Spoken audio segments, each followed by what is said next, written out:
சென்னை சைதாப்பேட்டை காரணீஸ்வரர் ஆலயம். நம்மில் பலரும் அது நடக்கும் இது நடக்கும் என்ற நம்பிக்கையில்தான் எந்த ஒரு ஆலயத்திற்கும் செல்கின்றோம்.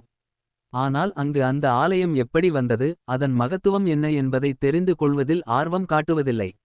ஒரு ஆலயத்துக்குச் சென்றால் அதன் தலவரலாற்றை தெரிந்து கொண்டு வழிபடுவதின் மூலம் நம்பிக்கைகள் இன்னமும் ஆழமாக பதியும். அதன் விளைவாக எழுந்ததே இந்த சுருக்கமான தல வரலாறு.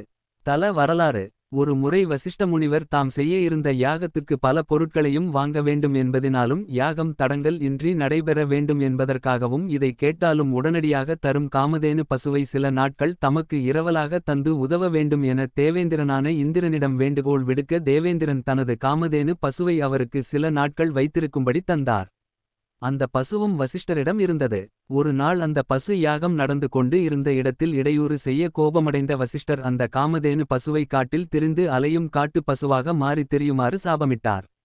ஆகவே அதுவும் காட்டில் சென்று காட்டு பசுவாக மாறி சுற்றி அலைந்தது. வெகு நாட்கள் ஆகியும் காமதேனு திரும்பி வராததைக் கண்ட தேவேந்திரன் அந்த பசுவின் நிலை பற்றி விசாரித்து அறிந்து கொண்ட பின் வருத்தம் அடைந்தார். வசிஷ்டரை அவரால் எதிர்க்க முடியாது. அவர் மாபெரும் முனிவர், அவருடைய சாபத்தை தன்னால் அழிக்க முடியாது என்பதை உணர்ந்தவர். ஆகவே அவரிடமே சென்று சாப விமோசனம் பெற்று அதை திரும்ப பெற என்ன செய்ய வேண்டும் எனக் கேட்க, தன் கோபத்தை நினைத்து வருந்திய வசிஷ்ட முனிவரும் தான் இட்ட சாபத்தை திரும்ப பெறும் சக்தி தமக்கே இல்லை என்பதினால் அவரும் தொண்டை மாநிலத்தில் தற்பொழுது ஆலயம் உள்ள இடம் ஒரு சோலையை அமைத்து அதில் சிவலிங்கத்தை பிரதிஷ்டை செய்து பூஜித்து வந்தால் சிவபெருமானின் அருளினால் சாபம் விலகி காமதேனு அவருக்கு மீண்டும் கிடைக்கும் என அறிவுரை தந்தார். அதை கேட்ட தேவேந்திரனும் உடனேயே அங்கு சென்று தமது சக்தியினால் சோலைகள் அமைத்து ஒரு சிவலிங்கத்தை பிரதிஷ்டை செய்து அந்த சோலைக்குள் பல காலம் இருந்து தவம் செய்து பூஜை செய்தார்.